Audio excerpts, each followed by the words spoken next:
On July 26, 2005, Space Shuttle Discovery lifted off from Launch Pad 39B at the Kennedy Space Center, and with it the Space Shuttle returned to flight after the Columbia disaster. 6, 5, 3 engines up and burning, 3, 2, 1, and liftoff of Space Shuttle Discovery, beginning America's new journey to the moon, Mars, and beyond. And the vehicle has cleared the tower. STS-114 was the second shuttle flight with a female commander, Eileen Collins, who also commanded STS-93. Houston's now controlling. Commander Eileen Collins confirming Discovery's rolling onto... The STS-114 mission was initially to be flown by the orbiter Atlantis, but NASA replaced it with Discovery after an improperly installed gear was found in Atlantis' rudder speed brake system. During the same check on Discovery, engineers found that the actuator on the rudder speed brake system was installed incorrectly. This created a fleet-wide inspection, and the rudder speed brake system was removed and refurbished on all 3 remaining orbiter vehicles. Since Discovery was corrected first, it became the new return-to-flight vehicle, superseding Atlantis. 17 years prior, Discovery had flown NASA's previous return-to-flight mission, STS-26, after the Challenger disaster. Go at throttle up. Discovery is go with throttle. All systems remain go for Discovery. Altitude now 9 miles, 6 miles northeast of the launch pad.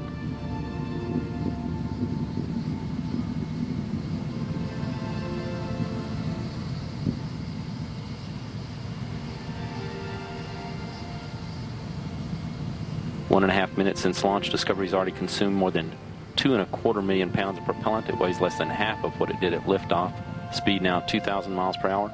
Altitude 18 miles, 14 miles northeast of the Kennedy Space Center.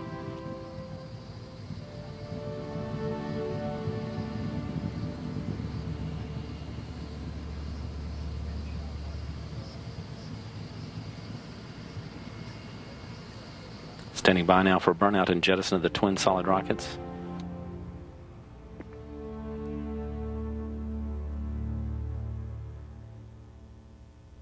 Booster officer confirms clean separation of the solid rocket boosters. Discovery now on its 3 main engines, second stage. Speed now 3,030 miles per hour. Altitude 33 miles, 40 miles downrange from the Kennedy Space Center. That was about 6 minutes into flight. Here we are about 8 minutes and 20 seconds. We have main engine cutoff. And shortly after that, you see the forward attach point. We're going to separate from the tank. The tank is going to fall away. And we will pitch around. Houston Discovery, we have a good plus X maneuver. We'll pitch around and photograph the tank.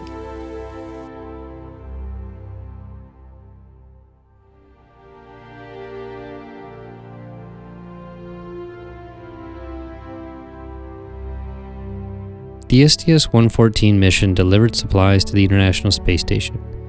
However, the major focus of the mission was testing and evaluating the new Space Shuttle flight safety techniques, which included new inspection and repair techniques. The crew members used the new Orbiter Boom Sensor System, the OBSS, a set of instruments on a 50-foot extension attached to the Canadarm.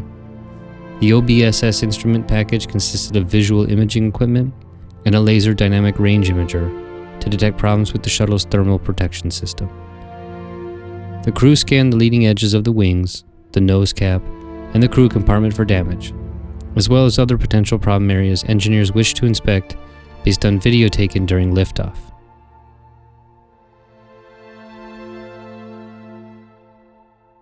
On July 28, 2005, Discovery approached the station and performed a pitch-around maneuver to allow the station's crew to get a close look at the thermal tiling on the shuttle. Seeing no issues, the shuttle then slowly docked with the station. Rendezvous and docking went very well. One of the things that we did on this flight that had never been done before was the rendezvous pitch-around maneuver. And this allowed the people aboard the station, John Phillips and Sergei Kriklyov, to take pictures of the orbiter.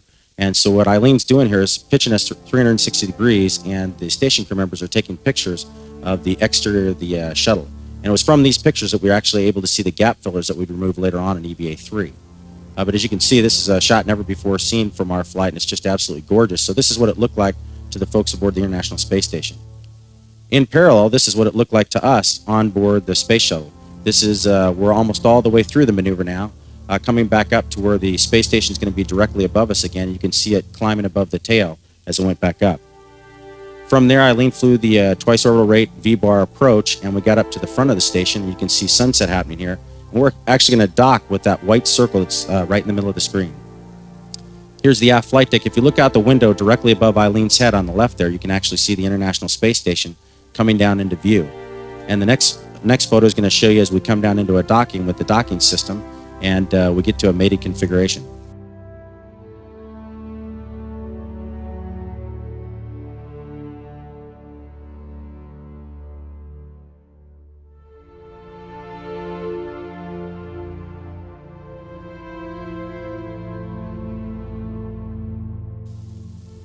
Probably the next anticipated moment on the flight is hatch opening, certainly for the space station crew.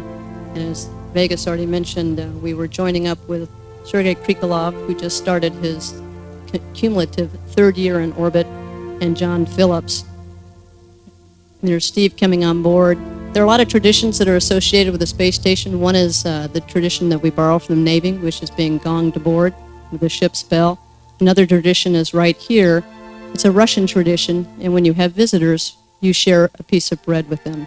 There's Eileen taking a small slice of bread, and Charlie as well. STS-114 was classified as Logistics Flight 1. The flight carried the Rafeallo multi-purpose logistics module built by the Italian Space Agency, as well as the external stowage platform 2, which is mounted on the port side of the Quest airlock.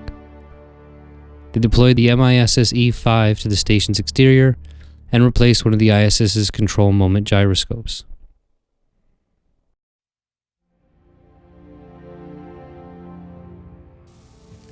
Meanwhile, down in the mid-deck, EVA folks are preparing for the first spacewalks. Yes, we are doing very hard, degassing the water bag to make sure it can fill the full volume of the water before the EVA.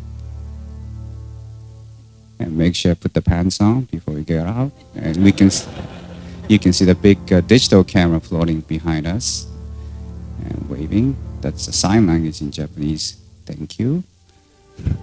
And Steve Ray is very happy before opening the door. This is a shot from mid-deck that I'm going outside. This is the view from outside that we make sure that we are starting the EVA. While on station, the crew conducted 3 spacewalks. The first demonstrated repair techniques on the shuttle's thermal protection system. During the second, the spacewalkers replaced the failed gyroscope.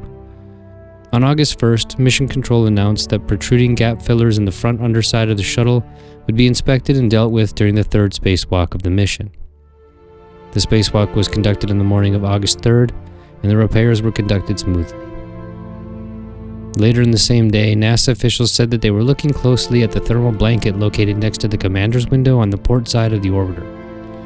However, wind tunnel testing had demonstrated that the orbiter was safe to re-enter, even with the billowed blanket observed. On July 30th, 2005, NASA announced that STS-114 would be extended for 1 day, so Discovery's crew could help the ISS crew maintain the station while the shuttle fleet was grounded. The extra day was also used to move more items from the shuttle to the ISS, as uncertainty mounted during the mission as to when the shuttle would next visit the station. The orbiter's arrival also gave the nearly 200-ton space station an altitude boost of about 4,000 feet using the RCS thrusters. Wendy did a masterful job also on the arm, like you heard, and her and Vegas both flew the MPLM and put it back in the payload bay. And of course, we had a great time visiting our friends and colleagues in space and eating with them and getting to sign the logbook on the International Space Station. Too bad we had to say goodbye. You notice Eileen is at the hatch, and she's making sure we really do get back on the vehicle and come home.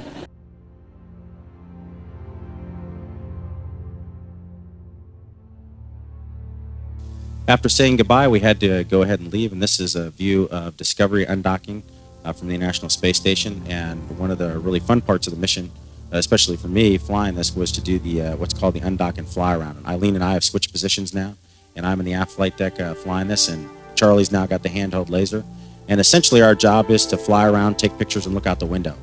So this was several exciting views of the International Space Station. We actually do a complete circle around it, and we take a photographic survey to make sure that we know what the outside of the vehicle looks like. So, and beautiful views of the Earth in the background. And after that, we do a final burn to say goodbye to the space station and start working our way back home. After we'd undocked and left the station, we had a down day, of course, and we had a wave-off day. That gave us a little time to relax and enjoy the environment. Here you see Steve and Soichi trying to figure out what to do with some EVA batteries, and Vegas expressing his frustration at never becoming a pro footballer. And we, of course, did some serious science, studying the rotation of bodies in free space, much to the consternation of the EVA instructors who own that tool. And Eileen is demonstrating the technique for climbing into the bag and going to sleep each night. Of course, on these flights, exercise is very important. And we kept our commander healthy and allowed her to exercise as necessary. While she was doing that, the rest of us were just pigging out at the galley and having a good time. Some of us got to play with our food, as you see Eileen and myself here, looking at the behavior of this liquid drop and spinning it up to see what would happen.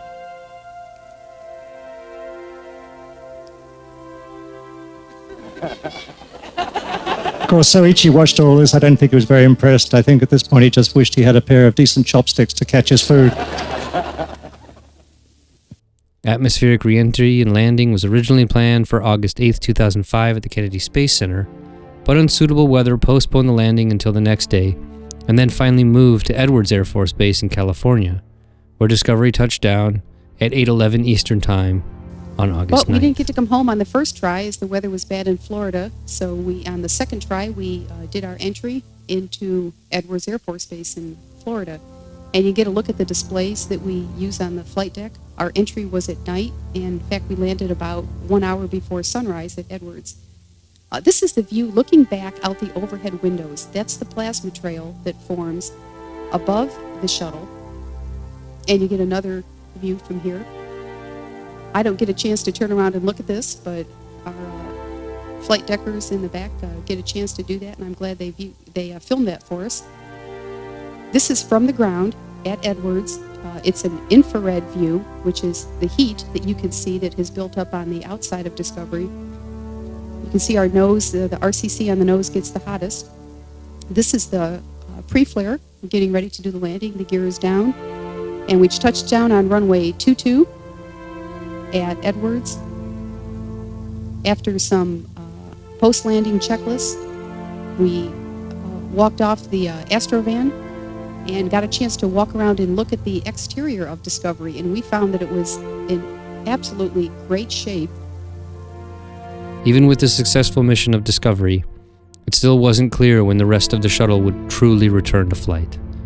Until then, it was back to Russian resupplies.